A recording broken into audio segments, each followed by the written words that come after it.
नमस्कार.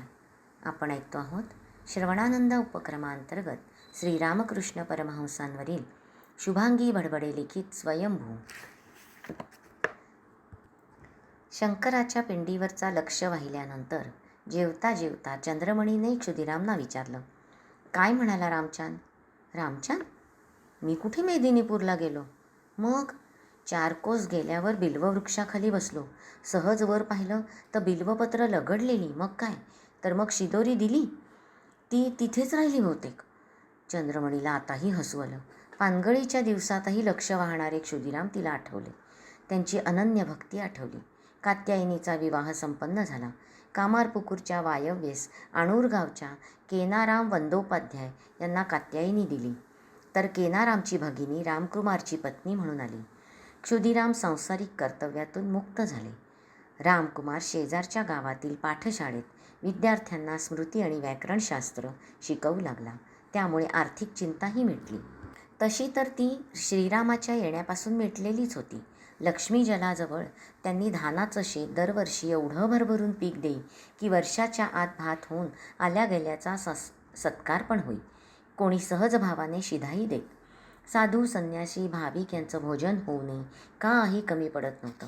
त्यातच रामकुमार शिक्षक म्हणून लागला.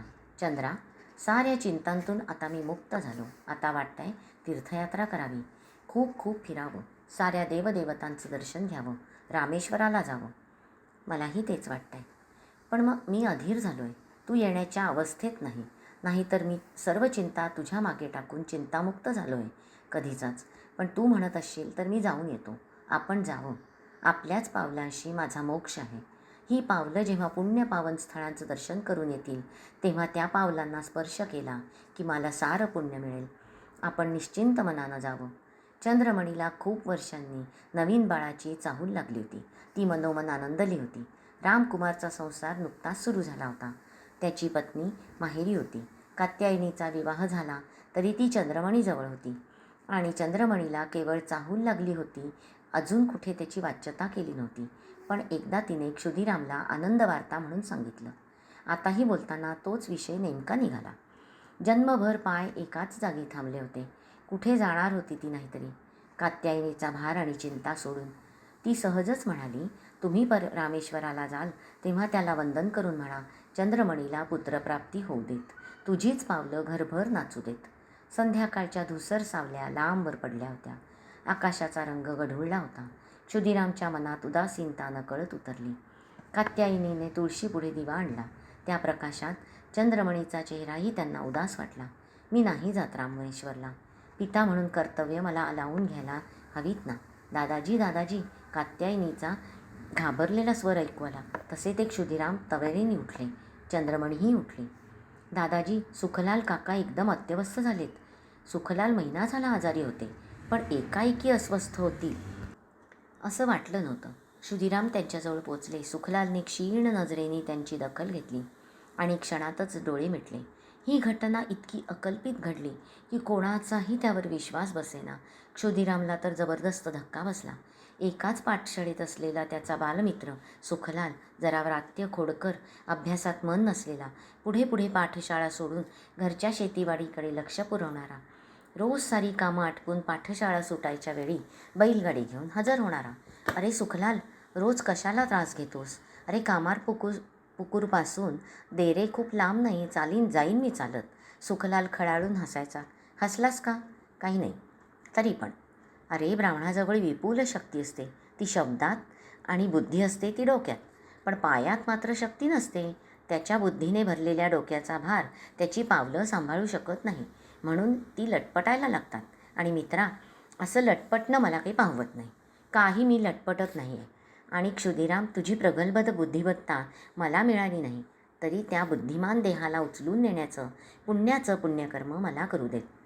प्रभू रामचंद्राच्या कृपेने शिळेची अहिल्या झाली. तुझी बुद्धिवादी स्पर्शाने माझी बैलगाडी उद्धरून जाऊ दे. असंच खूपसं बोलत बोलत सुखलाल गाडी हाकायचा. संध्याकाळचं नयनरम्य दृश्य साठवत क्षुदिराम घरी जायचा. पुढे शिक्षण संपलं. सुखलाल चटकन क्षुदिरामच्या पायाजवळ वाकला. त्याचं सारंच वागणं इतकं अकल्पित की तो पायाशी वाकला हे समजायलाही वेळ लागला. हे रे काय सुखलाल, अरे तुझ्यातल्या सरस्वतीला वंदन केलं, जी तुला प्राप्त झाली आणि माझ्यावर रुसली. असं का म्हणतोस? जीवनाचं ज्ञान हेच खरं ज्ञान. तू जीवनाच्या पाठशाळेत व्यवहाराचे धडे घेऊ लागलास आणि मी त्या बाजूला फिरकलोही नाही. जे ज्ञान जीवनोपयोगी ते मी अनुभवलंही नाही. कृती आणि व्यवहार यांचा मेळही घातला नाही. देरे गावातच उपजीविका सुरू झाल्यावर बालपण संपलं. बालपणीचे मित्र संपले. मधूनच कोणीतरी बोलायचं. सुखलाल गोस्वामींनी मंदिर बांधलं. ऐकल्यावर क्षुदिरामचा ऊर भरून यायचा. नंतर वडिलांचा मृत्यू झाला. घरातल्या अडीअडचणीत क्षुदिराम गुरफटले, म्हणून सुखलालची भेट नाही. क्षुदिरामच्या समोर सुखलालची अनेक रूपं उभी होती. क्षुदिरामला सत्य बोलण्याची शिक्षा म्हणून घर सोडायला सांगितलं. रात्रभर ते आम्रवृक्षाखाली बसले होते. प्रातःकाळी सुखलाल स्वतःची बैलगाडी घेऊन हजर. एका शब्दाने विचारणं नाही, काही नाही. क्षुदिराम काही घेताना संकोचून जाईल म्हणून घराचं दान दिलं, शेतीची दक्षिणा दिली. क्षुदिरामच्या नेत्रातून घळघळा अश्रुधारा ओघळत होत्या. सुखलालने नकळत त्यांच्या साऱ्या अडचणी वाटून घेतल्या होत्या. कधी घरी काही नाही अशी कुणकुण जरी लागली तरी थाळीभर सुग्रास पदार्थ यायचे. माहीत असायचं चंद्रमणी घेणार नाही, म्हणून थाळी आणण्यापूर्वी 4दा त्याची पत्नी म्हणायची, आज जगदंबेला भोग लावायचा आहे. मग गच्च भरलेली थाळी यायची. शिवाय शिधा असायचा. एक दिवस चंद्रमणी म्हणाली, कल्याणमयी, तुझ्या घरी जगदंबा आहे, मग भोग माझ्याकडे का? बोलण्यात हरेल का? कल्याणमयी कसली मग? ती म्हणाली, दीदी, तुमच्याकडे जगदंबा प्रत्यक्ष वास करते, हा साक्षात्कार झालाय मला. तुमच्याकडे भोग लावताना माझी प्रत्येक वेळी मनोकामना सफल झाली आहे. क्षुदिरामच्या घरातील अडचण नकळत त्यांनी जाणली होती. सुखलाल आणि क्षुदिराम यांच्यात खूप भिन्नता होती. सुखलाल व्यवहारी जगात वर्तमानाचं भान घेऊन जगणारा साधासुधा गृहस्थ होता. इंग्रज सरकारविरुद्ध काहीतरी करावं मनोमन इच्छा होती, पण प्रगट धैर्य त्याच्याजवळ नव्हतं. सुखमणीच्या क्रांतीच्या कथा ऐकताना सुखलाल तन्मय होई. नवीन आवेश त्याच्याजवळ निर्माण होई. सुखमणीला मनोमन आशीर्वाद देण्यापलीकडे तो काही करू शकत नव्हता. क्षुदिरामने पाहिले, दूर एका कोपऱ्यात सुखमणी एकटीच बसली होती.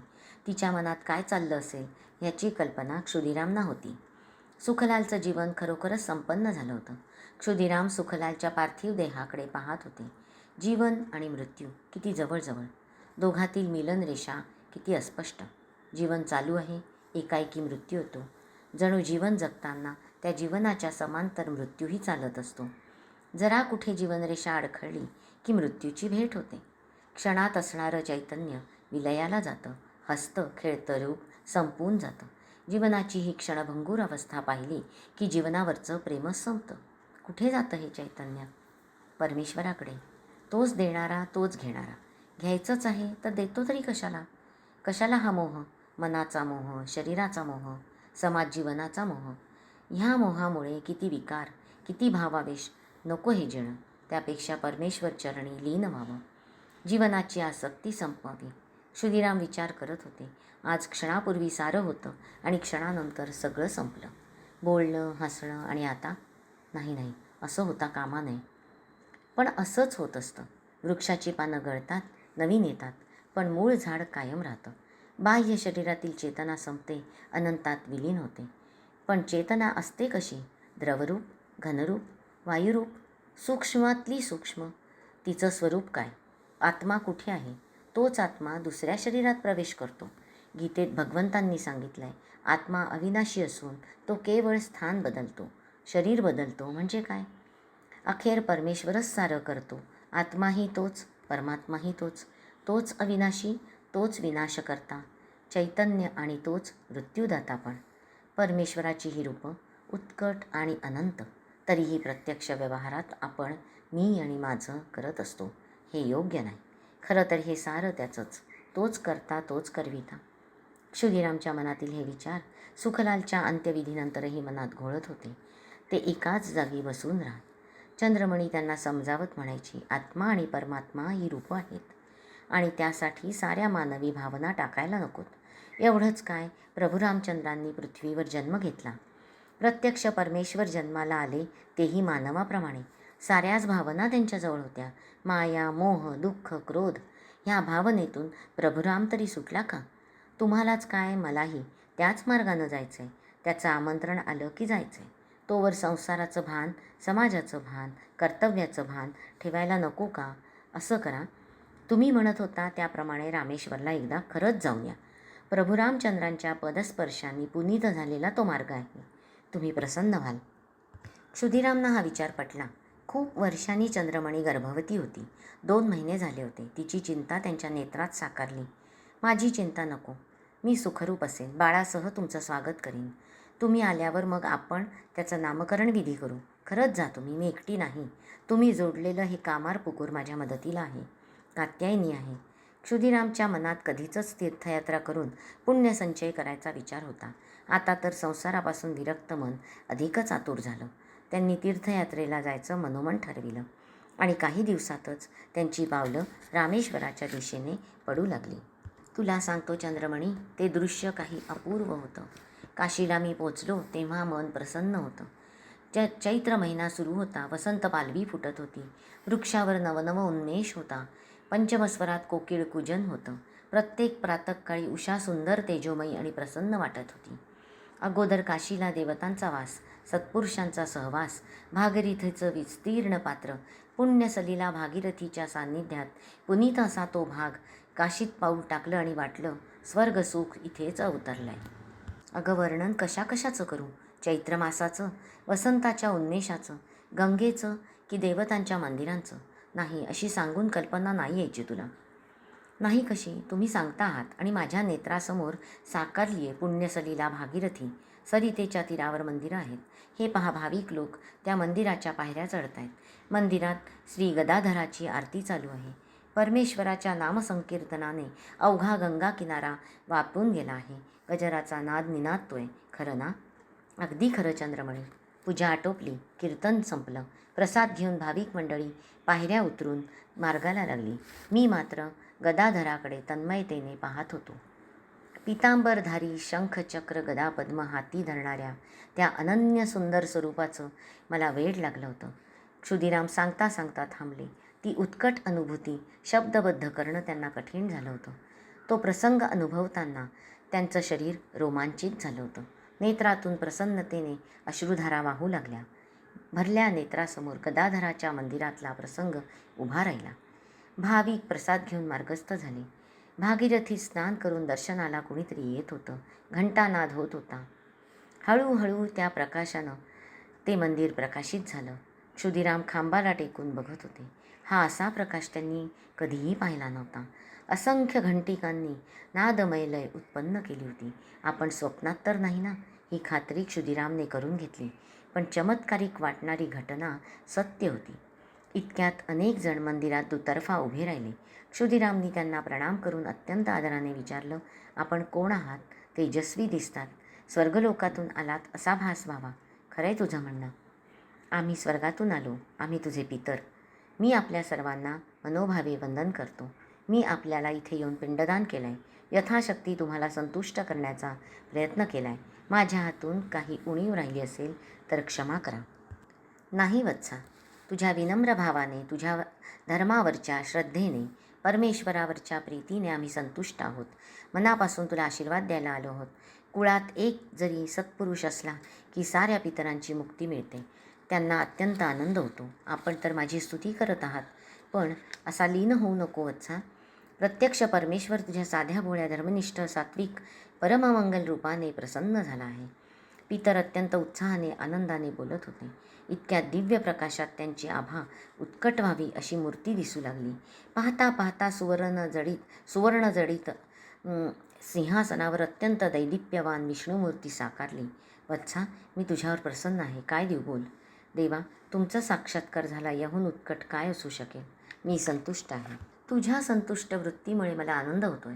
भगवंता, पितरातला एक पितर अत्यंत नम्रतेने म्हणाला, आज भारतवर्षात अनाचार, अधर्म, अन्याय वाढलाय. स्वधर्माची निष्ठा गेली आहे. सत्यावरची श्रद्धा उडाली आहे. देवावरची अनन्य श्रद्धा अंधश्रद्धा म्हणून मानली गेली आहे. एवढंच नव्हे तर भगवंता, तर काही ठिकाणी जीवनश्रद्धासुद्धा हरवली आहे. भारतीय जनता स्वत्व विसरली आहे. खरं आहे, जीवनावर श्रद्धा उडली नाही, कारण धर्मच लोप पावला आहे. धर्माचा कधी लोप होत नाही. धर्म प्रत्येकाच्या मनात जागा असतो. सूर्यावर मेघखंड येताच काही काळ धर्तीवर अंधकार निर्माण होतो. त्या अंधकाराला दूर करण्यासाठी कुणीतरी ज्ञाता हवा असतो. श्री विष्णूंच्या आधारावर मधुर स्मित होते. त्यांच्या हातातील फिरणारं सुदर्शन चक्र अधिक वेगानं फिरल्यासारखं वाटलं. सिंहासनावरून खाली घरंगळलेलं उत्तरीय त्यांनी खांद्यावर टाकलं आणि नादमय स्वरात ते म्हणाले, मी वृषाली केळकर आजच्या वाचनाचा समारोप येथे करीत आहे. नमस्कार.